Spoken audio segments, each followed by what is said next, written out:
Itu power steeringnya itu kayak mobil sedan. Ada berapa ton? Itu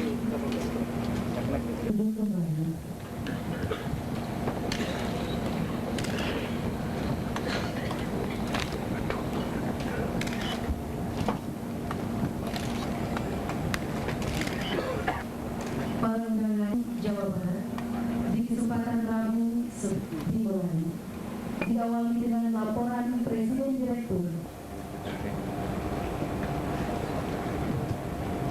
Presiden Republik Indonesia, Bapak Soeharto yang kami cintai. Industri Berat Perkasa Subang, Bapak Presiden yang kami muliakan, izinkanlah saya secara pribadi maupun atas nama seluruh direksi beserta segenap karyawan untuk menyampaikan selamat datang ke kawasan Industri Berat Perkasa Subang ini, serta terima kasih yang tidak terhingga kami sampaikan ke hadapan Bapak Presiden atas perkenan Bapak untuk melakukan peninjauan. Kami dari Texmaco merasa sangat berbahagia dan bangga karena di tengah kesibukan Bapak Presiden yang begitu padat berkenan hadir di kawasan ini. Hal ini menunjukkan kepada kita sekalian bahwa Bapak Presiden mempunyai perhatian yang sangat besar bagi pertumbuhan industri di tanah air. Hal mana merupakan dorongan yang kuat bagi para industrialis untuk membangun industri-industri yang sangat dibutuhkan oleh bangsa kita dalam memasuki era industrialisasi dan era kebangkitan nasional kedua. Industri barang modal dan suku cadang dalam era pembangunan jangka panjang kedua kami laksanakan untuk industri kimia, pupuk, komponen otomotif seperti untuk truk berbobot 4 sampai 40 ton dari dalam negeri sendiri antara untuk membangun industri engineering di Indonesia. Kami mengajak pengusaha-pengusaha lain untuk ikut memfokuskan dan saling mendukung. Pada acara yang penting ini kami melakukan hal-hal yang kurang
Bapak Presiden, Menteri Perindustrian dan Perdagangan, Gubernur Kepala Daerah tingkat 1 Jawa Barat,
Terus terang, saya sebagai putra daerah Putra Jogja dan juga telah memimpin perjuangan di Kabupaten Yogyakarta.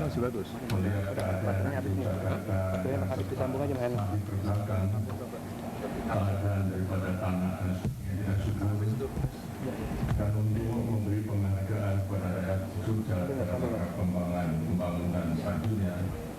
Pada waktu ada pemikiran mengembangkan mengenai industri berat ini, pimpinan Tesmaku saya anjurkan coba Tenang aja. Yogyakarta ini supaya dibantu karena kadang-kadang bisa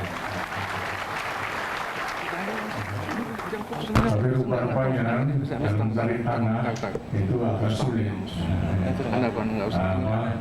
Padahal saya mendorong saya tanah di Yogyakarta di Kulon Progo yang Gesang, tempatnya cukup bagus untuk industri.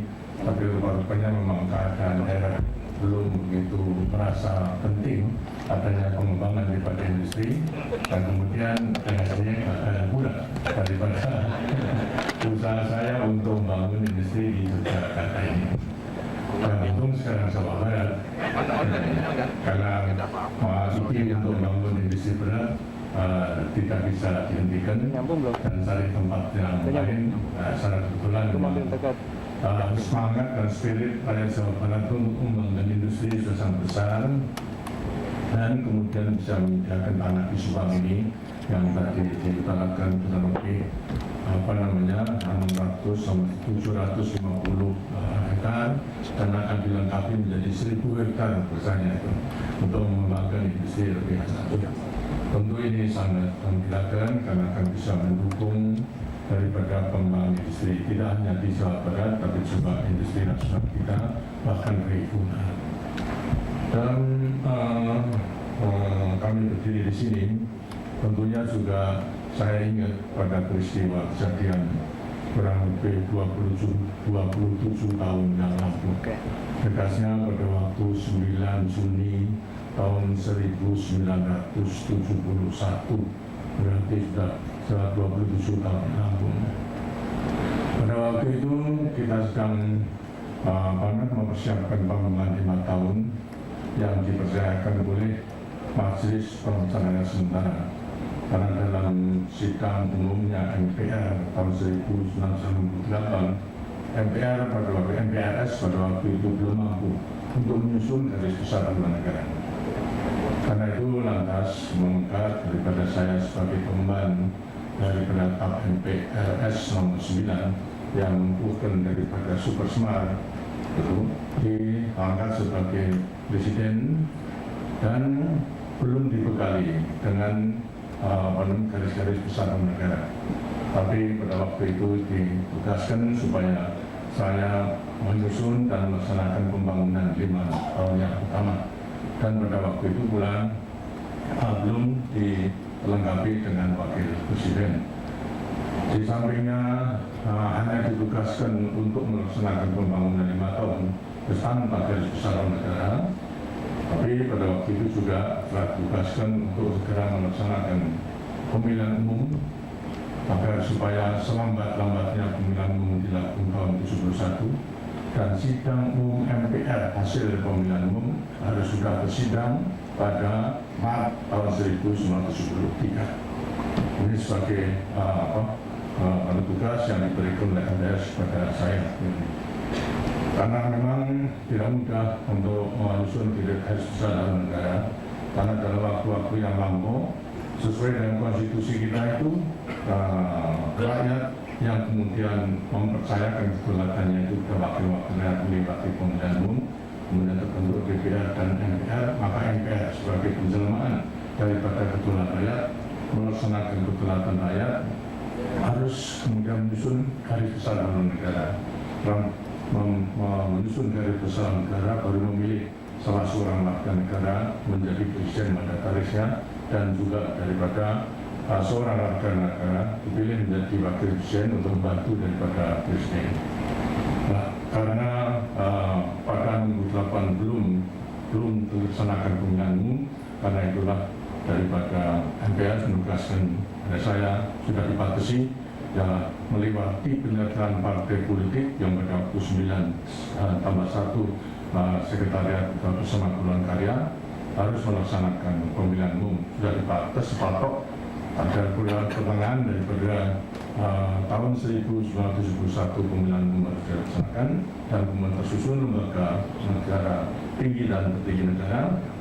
Kemudian lantas sidang umum sudah ditentukan bulan Maret tahun 1973, sidang umum hasil pemilihan umum harus sudah terlaksana. Berarti bahwasanya pada sidang umum itu daripada anggota-anggota MPR bukan lagi lagi, tapi ada hasil pemilihan umum harus sudah bisa menentukan garis besar negara, bisa memilih presiden semandatalisnya maupun juga daripada wakil presiden untuk membantu daripada presiden.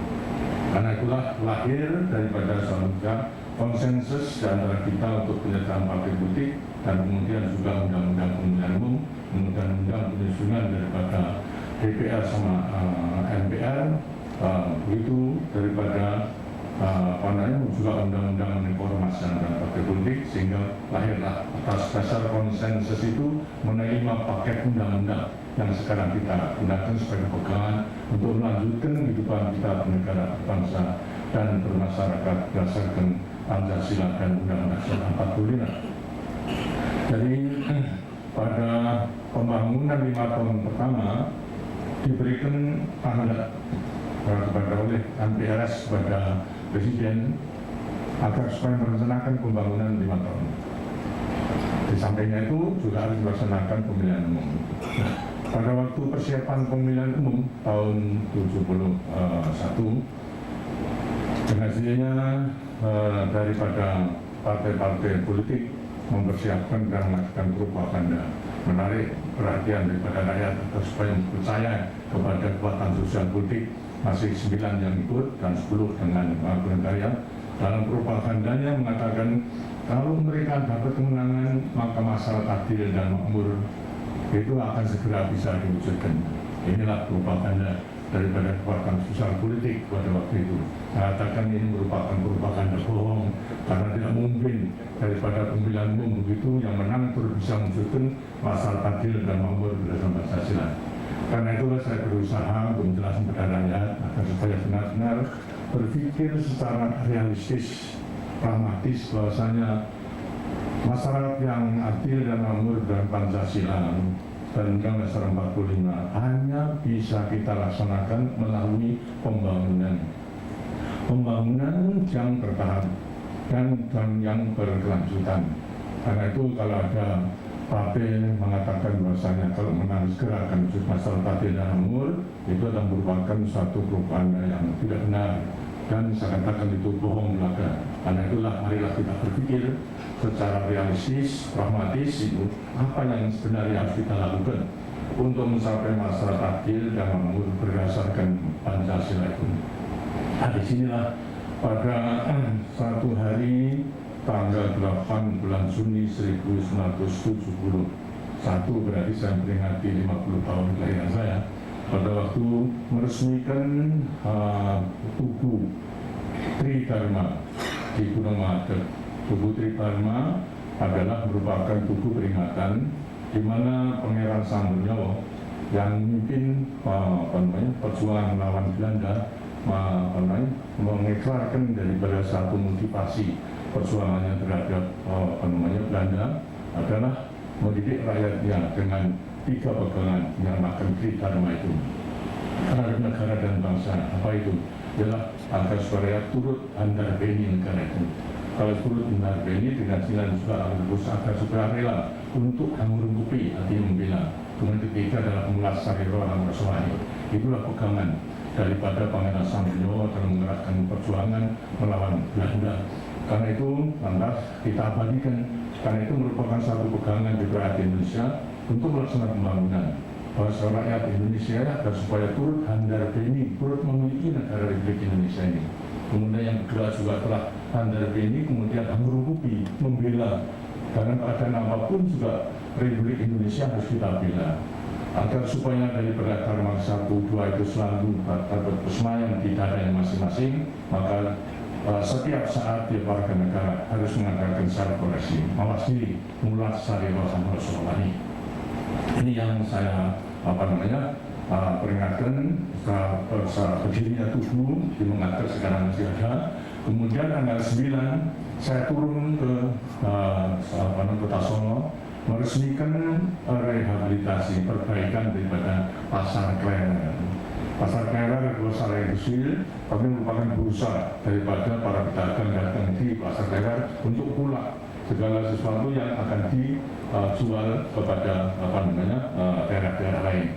Karena itu walaupun kecil, Pasar Klewer itu adalah sangat terkenal di daerah-daerah lain. Barangkali kalau sekarang di Jakarta adalah seperti di Tanah Abang maupun juga Mangga 2, barangkali. Tapi di Solo adalah Pasar Klewer. Nah, pada saat itulah kemudian saya mengajak dari tadi kita berpikir secara realistis, jangan sampai ditipu oleh orang-orang yang hanya ingin mengikat mereka supaya mendukung, dan pada akhirnya tidak akan bisa melaksanakan. Karena itu saya mengajak saudaranya sobat sekarang untuk mencapai masalah adil dan makmur dan Pancasila itu hanya bisa kita lalui dengan pembangunan yang bertahap, dan kita harus punya suatu landasan. Kita memang memiliki sumber daya alam yang cukup baik, cukup besar, dan juga sumber daya manusia. Tapi dalam rangka pembangunan kita tidak cukup hanya memiliki sumber daya manusia dan sumber daya alam. Sumber daya alamnya kita tingkatkan nilai tambahnya sedemikian rupa sehingga bisa kemakmuran, memberi kemakmuran. Nah, untuk meningkatkan mengolah daripada sumber daya alam ini, dengannya kita membutuhkan modal dan teknologi menuju kepada negara industri. Modal kita kurang, teknologi juga kurang. Karena itu secara bertahap kita harus mengembangkan agar supaya kita mempunyai landasan industri. Kemudian di sampingnya itu juga pertanian, jangan sampai kita lupakan, pertanian harus tetap mendukung pada industri. Karena apa? Pengalaman daripada beberapa negara yang berkembang, negara yang baru saja mulai kemerdekaan, biasanya terus ingin mengejar ketinggalan dengan negara industri, terus menuju pada industri. Dan ternyata bahwasanya karena teknologinya itu belum memiliki, dalam rangka alih teknologi, justru teknologi yang sudah tua, sudah tinggalkan, ada diambil. Dengan dirinya, setelah industri berjalan, akhirnya juga tidak mempunyai daya saing, karena itu merupakan satu kekeliruan. Di samping itu juga lantas mengabaikan pertanian. Sudah industrinya tidak berhasil, pertaniannya ditinggalkan. Karena itu pada prinsipnya, pada waktu itu kita harus dua-duanya melaksanakan. Di samping menuju pada industri, negara industri, maka pertanian itulah yang harus kita utamakan. Karena pertanian akan menghasilkan kebutuhan bahan pokok daripada rakyat Indonesia yang belum bisa diatasi dengan industri, kecuali daripada pembangunan bidang pertanian. Karena itu strateginya kita tentukan, kita harus membuat satu landasan, ialah industri yang kuat dengan pertanian yang tangguh. Inilah daripada landasan pertama. Pertanian kita dahulukan demikian rupa sehingga mau tidak mau kebutuhan daripada rakyat mengenai pangan ini harus cukup sendiri, mandiri daripada pangan. Daripada industri, karena kita kurang modal dan juga teknologi, maka secara bertahap. Kemudian saya utarakan bagaimana tahapan daripada industri itu. Pertama kali dengan sisinya kita harus mengutamakan industri yang mendukung pada pertanian. Ya, agar supaya pertanian itu bisa berhasil. Antara lain dalam pertanian kita adalah melaksanakan apa yang kita sebut bangsa usaha. Dengan menerapkan menggunakan daripada bibit unggul, kemudian pupuk, obat-obatan, cara penanaman yang baik, dan irigasi, berarti kita membutuhkan daripada industri yang menghasilkan pupuk, obat-obatan, maupun juga alat-alat untuk irigasi. Jadi tahapan pertama dengan sendirinya, karena pertanian mutlak harus kita amankan untuk mencukupi kebutuhan daripada pangan. Karena itulah industri yang mendukung pada pertanian itu yang harus nomor satu. Ya, kita buktikan sekarang bahasa Inggris nomor yang membutuhkan pertanian di antara pabrik pupuk. Kita buktikan sekarang kita bisa swasembada pangan tahun 84 karena kita melaksanakan pancawusaha dengan dipenuhi kebutuhan daripada pupuk dan lain sebagainya dari hasilnya sendiri. Sehingga permulaan pembangunan pada waktu itu kita baru menghasilkan 100.000 ton saja daripada pupuk. Sekarang itu sudah menghasilkan berapa? 7,4 juta ton pupuk. Inilah kuncinya daripada kita bisa swasembada pangan, karena kita mengutamakan industri yang mendukung pada pertanian harus mutlak. Ya. Pada waktu itu saya ada perbedaan pendapat dengan World Bank, karena World Bank mengatakan misalnya perlu Indonesia itu membangun pabrik pupuk karena di pasaran masih murah pupuk tersebut, dan juga disangsikan apakah rakyat Indonesia yang pendidikannya masih rendah itu mampu menyerap teknologi tepat guna untuk pertanian. Nah, sini kemudian ada perbedaan, bahwasanya ya memang rakyat Indonesia itu masih pendidikan rendah, tapi bukan berarti bahwa rakyat Indonesia itu bodoh. Itu intelijensinya cukup tinggi. Dengan caranya untuk mendidik saja itu dengan harus kita cari. Sehingga dengan melewati usaha dengan intensifikasi umum khusus sampai supra intensifikasi, kita bisa meningkatkan untuk super hektar daripada 2 ton, 4 ton, 8 ton. Akhirnya kita bisa menjawab kepentingan.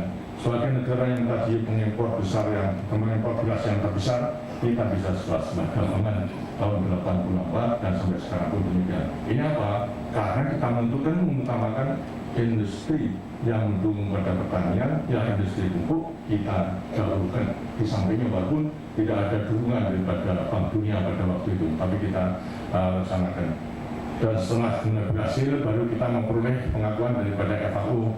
Nah, ini dapat penghargaan daripada FAO bahwasanya kebijaksanaan kita dalam bidang pertanian diakui, karena memang nyata bahwasanya kita tidak hanya mencukupi beras untuk berapa puluh juta orang, untuk 200 juta rakyat Indonesia bisa kita penuhi sendiri daripada produksi daripada pupuk kita ini. Inilah tahapan yang pertama yang saya katakan berarti ini harus didahulukan.